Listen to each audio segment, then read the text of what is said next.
Alright, listen up, fellow teenagers. Today, we're cracking a knuckle, not a myth. Cracks knuckles dramatically.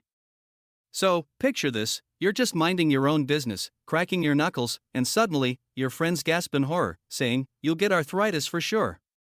But hold up, let's bust this myth wide open. Here's the deal: when you crack your knuckles, it's not bones grinding, it's just gas bubbles bursting. Whimsical animation of bubbles popping, yeah, it's like a little party in your joints. And get this, according to studies, there's no scientific evidence linking knuckle cracking to arthritis. Comical animation of a myth-busting detective putting the myth in the busted file case closed. So go ahead, crack those knuckles with confidence. Cracks knuckles again, it's all just pop and no stop. Friends laughing. Remember, don't let the myths hold you back.